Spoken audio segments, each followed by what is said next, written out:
नाज़रीन इकराम, आप लोग हर रोज़ अपने इर्द गिर्द ऐसी कहानियाँ देखते हैं जो कि दिल दहला देने वाली होती हैं। बच्चे का ऑपरेशन किया तो कैंची उसके गुर्दे में रह गई। इस तरह का वाकया शायद पाकिस्तान की तारीख में पहली मर्तबा हुआ है। कैसे गुजर गई ये क़यामत। हमें तो पता नहीं था कि हम डॉक्टर साहब के पास नहीं जा रहे, कि एक हैवान दरिंदे के पास जा रहे हैं। मैं बच्चे को इतना जवाब तो दे सकूं, उस जालिम को कटहरे में खड़ा किया था इंशाल्लाह, और इसको सजा मिलेगी। अगर उसको सजा नहीं देते फिर हमें सजा दें या हमें मार दें। चीफ जस्टिस साहब से हमारी अपील है, हमें इंसाफ नहीं मिल रहा।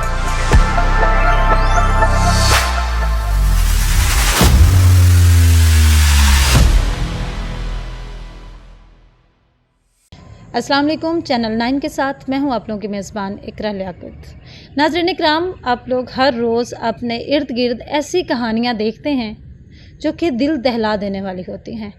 हमने अक्सर ख़बरों में या चैनल्स पर या सोशल मीडिया पर इस तरह की ख़बरें गर्दिश करती हुई देखी कि फ़लाँ हस्पताल के फ़लाँ डॉक्टर ने बच्चे का ऑपरेशन किया तो कैंची उसके गुर्दे में रह गई, आंतों में रह गई। इस तरह की तो बातें हमारे सामने आती हैं और हम इन बातों को नॉर्मली ले लेते हैं।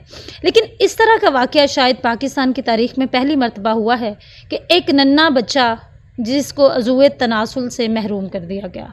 एक छोटा बच्चा मेरे साथ मौजूद है, अब्दुल्ला, जिसकी उम्र तकरीबन 1 साल है, लेकिन वो अभी से नामर्दों की लिस्ट में शामिल हो गया है। उस बच्चे का क्या कसूर है?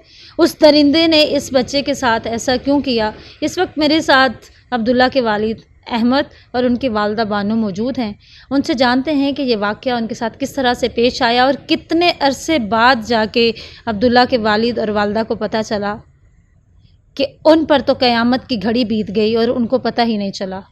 और किसने मशवरा दिया कि फ़लाँ डॉक्टर अच्छा है, उसके पास जाएं तो आपके बच्चे का इलाज। खतना जो सुन्नत है और ये गैर मुस्लिम और मुस्लिम में फ़र्क वाज़े करता है कि मुसलमान लोग जो हैं वो अपने छोटे बच्चों का, जो कि लड़के पैदा होते हैं, उनका खतना करवाते हैं ताकि शनाख्त हो सके कि ये लड़का मुसलमान है।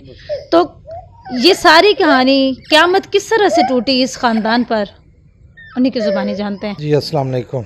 वालेकुम अस्सलाम। अहमद साहब, कैसे गुजर गई ये क़यामत इस मासूम बच्चे पर? बस ये बच्चा है हमारा मोहम्मद अब्दुल्ला। मैं बस्ती शाह अली के रहने वाला हूँ, तहसील कोट छुट्टा, ज़िला डेरा गाजी खान। ये एक सुन्नत अमल है बच्चे का खतना कराना। ये सुन्नत अमल के लिए हम कोट छुट्टा जिना सर्जिकल कम्प्लेक्स डॉक्टर ग़ुलाम अब्बास के पास गए। जैसे आम रूटीन में आदमी जाते हैं खतना कराने के लिए। हमें तो पता नहीं था कि हम डॉक्टर साहब के पास नहीं जा रहे, कि एक हैवान दरिंदे के पास जा रहे हैं, कि वो हमें इस कश्मकश में डाल रहा है कि जो जिसको जितना भी कहा जाए उतना कम है।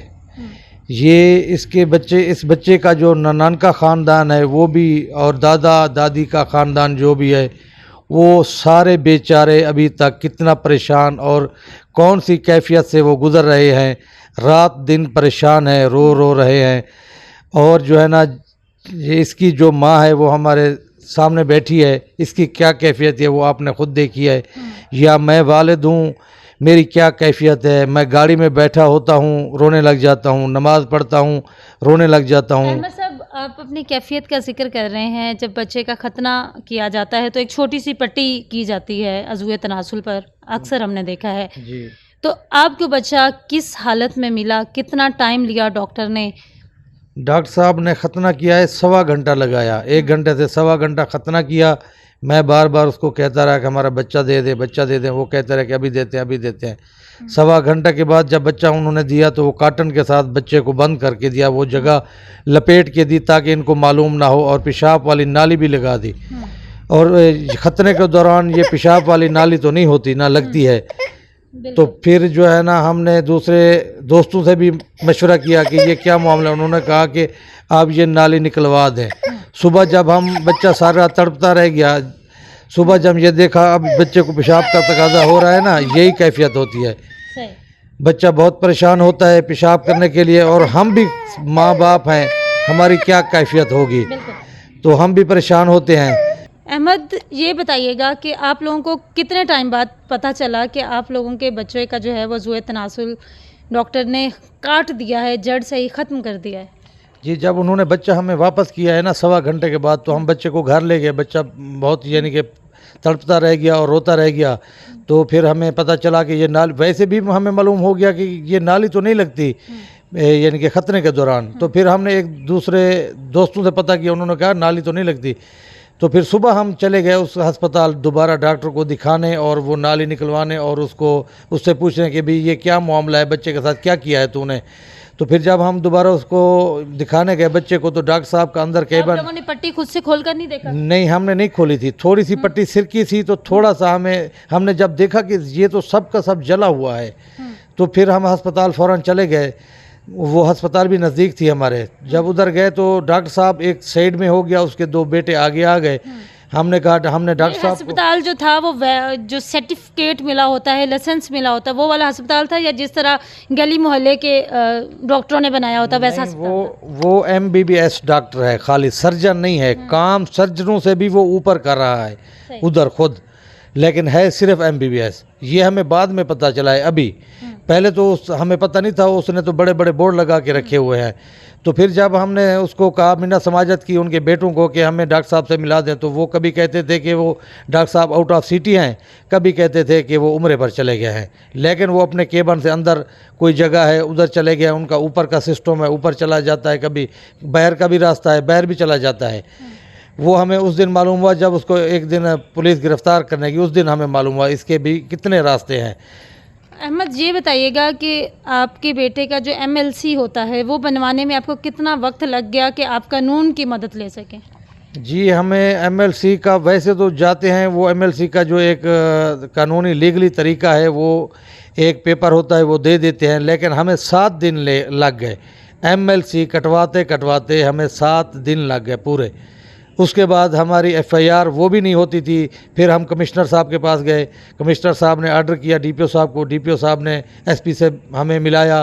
रात के 11 बजे हमें फ़ोन आया कि जाएं अपनी FIR कराएं।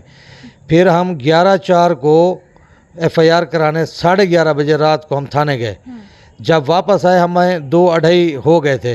तो डॉक्टर को पहले किसी ने बता दिया कि FIR तुम्हारे खिलाफ़ हो गई है। तो फिर डॉक्टर यही कोशिश में लग गया कि जल्दी जल्दी उम्रा लग जाए। उम्रा लगवा के अपने बेटों को लेके वो फ़रार हो गया, यानी कि उम्रे की आड़ में निकल गया।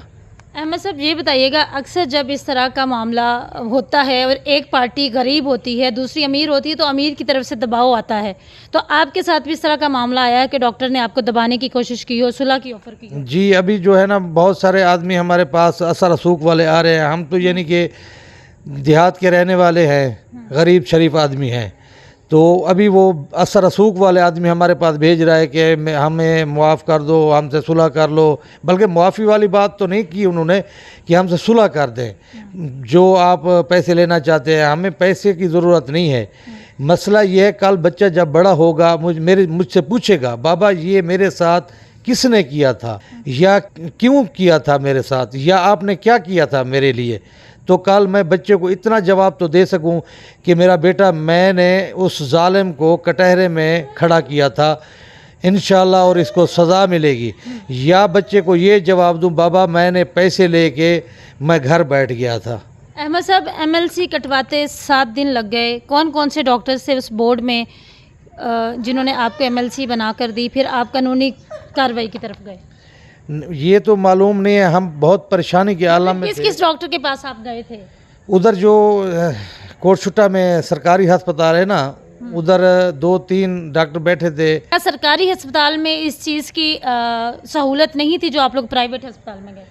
नहीं, हमने तो समझा था कि इधर यानी कि बेहतर होगा बाकी की बनिस्बत, इधर से यानी कि आसानी खतना हो जाएगा। हमें तो ये मालूम नहीं था कि हम एक दरिंदे के पास जा रहे हैं। ऑपरेशन आपकी बीवी का कहाँ पे हुआ था, कौन से अस्पताल में? वो तो इधर मुल्तान में होता था।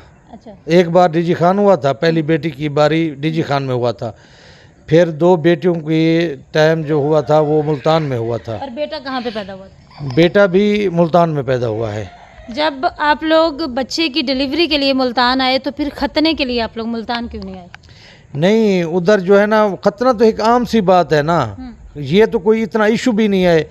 वैसे तो आम हमारे साइड के लोग जो है ना, देहात वाले नई हजरात भी खुद कर लेते हैं, 1 सेकंड का काम है ये।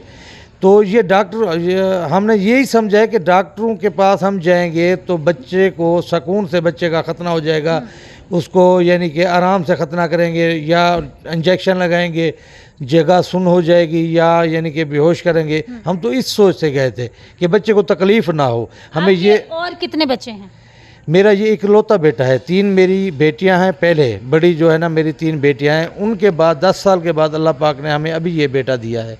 और उसके साथ इस जालिम दरिंदे ने ये जुल्म किया है, हमारा तो जीने का मकसद भी ख़त्म हो गया है। हम तो कहते हैं अगर उस पहले तो उसको सज़ा दें, सज़ा दें, सज़ा दें। अगर उसको सज़ा नहीं देते फिर हमें सज़ा दें या हमें मार दें। ये हमारी अपील है, हुकूमत से अपील है और चीफ जस्टिस साहब से हमारी अपील है, रिक्वेस्ट है, मेहरबानी करें हमें मेरिट पे इंसाफ दिया जाए। और हमारे पास रिपोर्टें भी हैं पड़ी जो बच्चे के हक़ में हैं और कमिश्नर साहब ने बोर्ड बिठाया उसमें भी गिल्टी है, MLC में भी गिल्टी है, उसके बावजूद भी हमें इंसाफ नहीं मिल रहा। इसी इंसाफ के आप सिलसिले क्या में चाहते हैं, क्या होना चाहिए उस डॉक्टर के साथ? हम यही चाहते हैं उसको जो सज़ा मिलनी चाहिए, पहले तो उसको जितनी कड़ी से कड़ी सज़ा है उससे भी दुगना सज़ा मिली जाए और उसका लाइसेंस सारी ज़िंदगी के लिए कैंसिल किया जाए और सारी ज़िंदगी के लिए उसको जो है ना जेल में होना चाहिए। ओके जी, बहुत शुक्रिया जी। नाज़रीन इकराम, इस वक्त मेरे साथ मौजूद थे अब्दुल्ला के वालिद अहमद। इस वक्त मैं उसकी वालदा से बात करूंगी क्योंकि बच्चों के साथ ज़्यादा वक्त जो गुजारती हैं वो वालदा गुजारती हैं। छोटे बच्चों की परवरिश वालदा की ज़िम्मेदारी होती है। वालिद तो ज़ाहिर सी बात है घर से बाहर मेहनत मजदूरी कर रहा होता है। तो वालदा किस तरह से, जब वालदा को पता चला कि कौन सी क़यामत गुजर गई है उसके बच्चे पर, तो वो किस कर्ब से गुजरी, ये सारी बात उन्हीं की वालदा से जानते हैं। अस्सलाम वालेकुम जी। वालेकुम अस्सलाम। मैडम कैसी हैं? अल्लाह का शुक्र है, ठीक हूँ अल्हम्दुलिल्लाह। मैडम आपका बेटा माशाल्लाह बड़ा खूबसूरत है। जी माशाल्लाह। मैम क्या कहेंगी जो आपके बेटे के ऊपर क़यामत गुजरी है?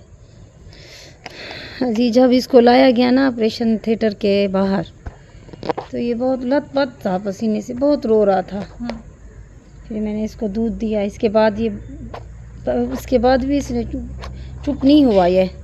फिर हम इसको घर ले गए, ये बहुत तड़पा रोया। अब भी मतलब हम इसको पेशाब, जब पेशाब होता है ना हम, ये बहुत तंग करता है मुझे, रोता है ऐसे। इसके हाथ पाँव मतलब है मोड़ने लग जाता है जब पेशाब करता है। ज़ाहिर जी बात है इसको तकलीफ़ ही होती होगी। 15 दिन हम इसको नाली लगवाते हैं, पर 15 दिन के बाद ये मतलब ठीक पेशाब करता है, रोता नहीं है। फिर 15 दिन के बाद 15 दिन के लिए जो आप लोग नाली लगवाते हैं उस पर कितना खर्चा आता है? ये तो इनके बाबा को पता होगा कि कितना खर्च आता है। फिर डॉक्टर को भी देते हैं, थैली वगैरह हम खुद लेते हैं। सही। ये बताइएगा कि कौन कौन से अस्पताल में आप अपने बच्चे को लेकर गए हैं और डॉक्टर हजरात का क्या कहना है कि क्या ये बड़ा होकर कोई ऐसा इलाज दुनिया में मौजूद है जिससे आपका बच्चा जो है वो मतलब सही हो जाएगा? जी हम पहले जब इसका खतना किया है ना, उसके बाद इन्होंने हमें भगा दिया था। फिर इसके बाद हम डॉक्टर चिल्ड्रन अस्पताल है वो नहीं, बल्कि बच्चों, हाँ नहीं डॉक्टर हैं एयाज कुरैशी, उनके पास गए थे। फिर उन्होंने हमें DG खान भेजा था, डॉक्टर आसिफ कुरैशी जो कि सर्जन है, प्लास्टिक सर्जन है। फिर उन्होंने हमें कहा था कि बच्चे का जो ना तनासुल अज़ू है ना वो सारा जल के ख़त्म हो गया है, मतलब ये गिर जाएगा। फिर उन्होंने हमें ईका सेल के इंजेक्शन भी दिए थे जो हम इसको लगवाते थे। इसके बाद हम फिर मुल्तान गए थे, डॉक्टर वो काशिफ चिश्ती साहब हैं उनके पास। उन्होंने हमें फिर और हैं डॉक्टर सैफुल्ला, उनके पास भेजा था, यूरोलॉजिस्ट हैं। उन्होंने हमें फिर इस्लामाबाद भेजा था। इस्लामाबाद से पहले हम लाहौर भी गए थे। सही। उसके बाद हमें फिर इस्लामाबाद शिफा इंटरनेशनल में आना पड़ा। उधर हैं डॉक्टर इजाज़ हसन। उन्होंने कहा है कि फिर बच्चा मतलब पहले तो उन्होंने हमें तसल्ली नहीं दी, फिर बाद में कहा है कि बच्चे का नाम एक बार, दूसरी बार, तीसरी 3 बार मतलब इसकी प्लास्टिक, हाँ 3 बार होगी इसकी और होगी भी दूसरे बैरून मुल्क में। सही। तो मैडम अभी किस तरह से मैनेज करती हैं बच्चे को, जब ज़ाहिर सी बात है वालदा हैं आप? तकलीफ़ होती है, आह निकलती है जब भी रोता है, ज़ाहिर सी बात है। एक माँ होने के नाते मैं यही कहूँगी इसको सज़ा है, कड़ी से कड़ी सज़ा दी जाए। ये जालिम इंसान है, हमें बहुत तकलीफ़ होती है। मेरी 3 बेटियां हैं, उनको होती है, वो भी कहती हैं बहुत कि इनको सज़ा दिलाए। Thank you. नाज़रीन इकराम, आपके सामने मासूम बच्चे के वालिद और वालदा मौजूद थी। आपने देखा कि वो लोग किस तरह से कुर्ब का शिकार हैं कि एक छोटा मासूम बच्चा जो कि साल का है, 2 साल का, 3 साल का, जब बोलने लगेगा, चलने फिरने लगेगा, उनसे सवाल करेगा कि वालिदा, वालिद, मेरा क्या कसूर था, मेरे से क्या ख़ता हुई कि मेरे साथ इतना बड़ा जुल्म हो गया और आप लोगों ने मेरे इंसाफ के लिए क्या किया। जनूबी पंजाब के इलाके डेरा गाजी खान से ये लोग इंसाफ के लिए दर दर की ठोकरें खा रहे हैं और आज ये इंसाफ की उम्मीद लिए इस्लामाबाद में पहुंच गए कि शायद चीफ़ जस्टिस ऑफ पाकिस्तान काजी फ़ायज़ ईसा या जो चीफ़ ऑफ आर्मी स्टाफ हैं वो हमें इंसाफ दिला सकें और उस दरिंदे डॉक्टर को कड़ी से कड़ी सज़ा दे सकें। हमारे मुल्क में कानून है तो सही, लेकिन कानून उसके लिए है, गरीब के लिए कानून है कि उसने जुर्म किया है तो उसको सज़ा होनी चाहिए। अमीर के लिए कोई कानून नहीं है, क्योंकि यहाँ पर सारी गेम पावर की है। तो पावर वाले जो हैं वो अपना पावर शो दिखाते हैं और इंसाफ लेकर अपने घर को चले जाते हैं। इतनी बड़ी क़यामत गुजर गई, 7 महीने हो गए हैं, 1 महीने के बाद FIR कटी और FIR कटी तो मुलजिम आज भी सरेआम दंदनाता फिर रहा है और उसका वही वाला सिलसिला है कि वह बरसरे रोज़गार है और न जाने और कितनी ज़िंदगियों से वह खेल रहा होगा। नाज़रीन इकराम, चैनल 9 के साथ मुझे दें इजाज़त। अल्लाह निगहबान।